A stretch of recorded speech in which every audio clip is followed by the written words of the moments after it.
Video topic: why making friends feels so hard now. It's not just you. You're not bad at making friends. You're not awkward. You're not just introverted. And yet, it feels harder than ever to connect with people in a real, meaningful way. That's not an accident. Something changed, quietly, and most people haven't realized it yet.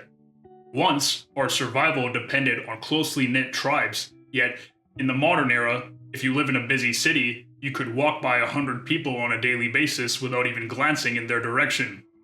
We spend 9 to 5 at work and are glued to the screens in our free time, seldom giving us the mental energy to invest in someone other than ourselves. At some point, making friends stopped being natural. As a kid, it was effortless. You didn't overthink it. You didn't calculate social outcomes. You just existed, and connection followed. Now, you hesitate before speaking. You analyze every interaction. You wonder if you're being judged, ignored, or misunderstood. And the strangest part is everyone else seems to feel the same way, but no one talks about it. So you internalize the problem. You assume something must be wrong with me, but that assumption is where everything starts to break down.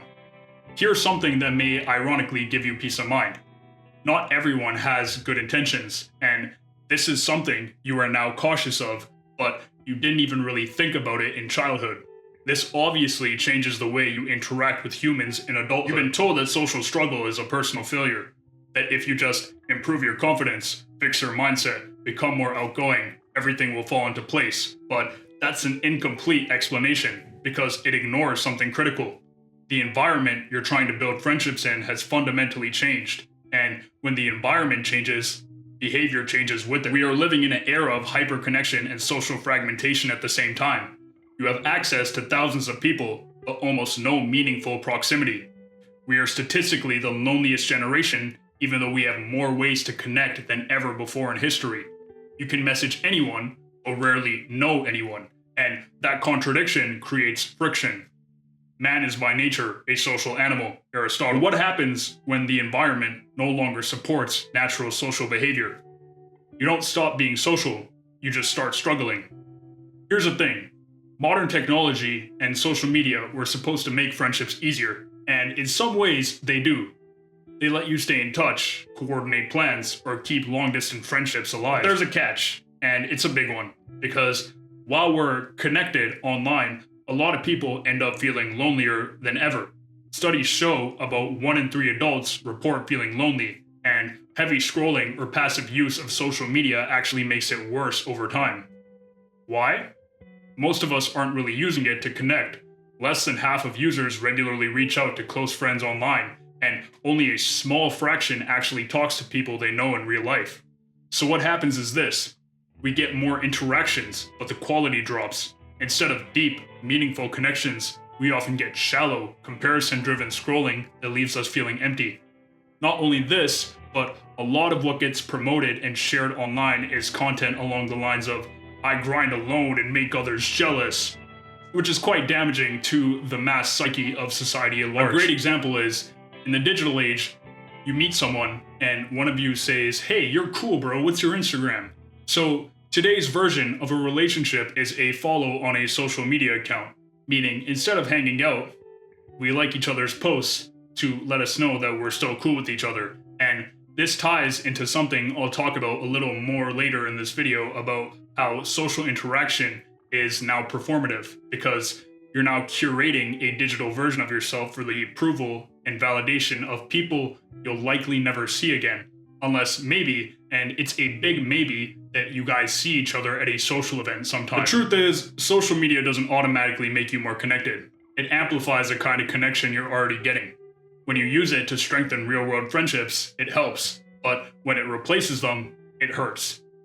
Friendship used to be built on one thing, proximity. You saw the same people every day, school, neighborhoods, communities. Repetition created familiarity. Familiarity created trust, and trust created friendship. Now, your life is fragmented. Remote work, online interaction, constant movement, digital distraction. You're no longer around the same people long enough for connection to form naturally. So instead of friendships forming passively, you're forced to engineer them manually. And That's exhausting. At the same time, you're exposed to more people than ever before. Endless profiles, endless personalities, endless comparisons. This creates a paradox. When options increase, commitment decreases. Why invest in one connection when there are thousands more available? So people become more guarded, more selective, less willing to invest deeply. Not because they're bad people, but because the system incentivizes detachment. Here's another reason friendship feels so hard today. There are too many options. Psychologists call this the paradox of choice. Basically, when we have a ton of potential friends, dates, or connections, especially online, we often end up less satisfied, less committed, and lonelier. Barry Schwartz, the psychologist who first explained this, says that having so many options raises our expectations and makes us second guess every decision. We're always wondering, am I missing out on someone better? On dating apps, for example, people who scroll through endless profiles often feel less happy with their actual choice than those who had fewer options. And the same applies to friendships. The more potential connection you see online, the more likely you are to treat them like disposable ties, constantly comparing and doubting instead of investing in the relationships you already have. The result? A modern social world full of choice, but very little real connection.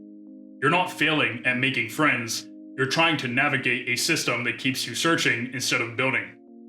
One big problem I see is a lot of people already have their social groups established, so they have their core people, and it has nothing to do with you. It's just that they already have the social portion of their life covered, if that makes sense. So they aren't looking to spend the energy on adding another friend to their life. This leads me to my earlier point. Social interaction has become performative. You're not just talking to people anymore. You're curating your image, managing perception, competing for attention, even subconsciously. Instead of asking, do I like this person? You start asking, do they like me? How am I being perceived? Am I saying the right thing? This creates anxiety because now every interaction feels like a test, and when connection becomes performance, authenticity disappears.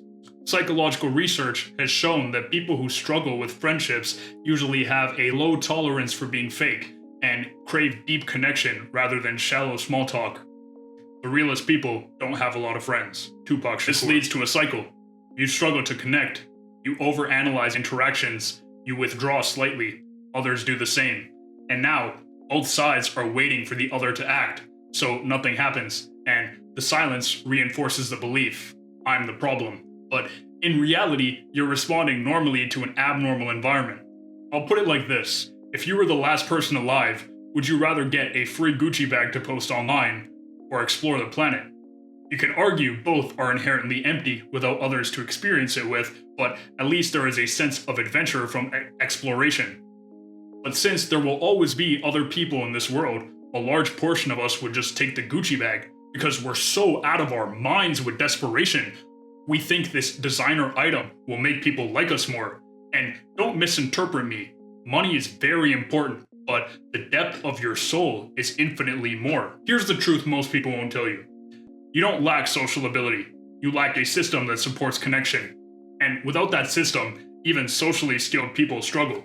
Connection isn't just being with someone because they make you feel good. It's sticking with them through their lows too. And in my anecdotal experience, our generation has completely forgotten about this aspect of relationships. In the animal kingdom, for example, friendship isn't real because it boils down to survival.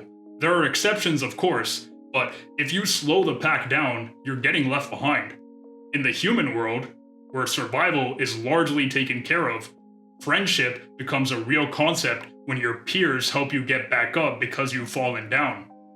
This isn't to say that you should tolerate toxic people, because it's better to be alone than around the wrong people, but you absolutely shouldn't be afraid to help someone just because they aren't doing as well as when you first met them. Loneliness is not the absence of people, but the absence of connection. Carl Jung. If the system is broken, you don't fix it by blaming yourself. You adapt. Here's how. Recreate proximity. Put yourself in environments where you see the same people consistently. Gym, classes, clubs, communities. Friendship is built through repetition, not intensity. Lower the stakes. Stop treating every interaction like it has to go somewhere. Most connections fail because they're forced. Let them develop naturally. Be the one who initiates. Everyone is waiting. Few people act. If you initiate conversations, plans, follow-ups, you immediately separate yourself. Prioritize depth over volume. You don't need 20 friends. You need 2 to 3 real ones. And those only come from time, consistency, and shared experience. So no, it's not just you. You're navigating a world that makes connection way harder than it should be.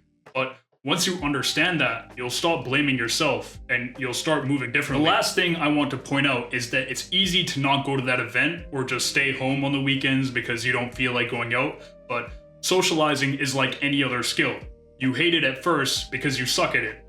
Rejection is something no one wants to feel, although it's almost inevitable unless you're extremely lucky. And I get it. If you've been hurt deeply, it's easy to withdraw from society as sort of a survival mechanism.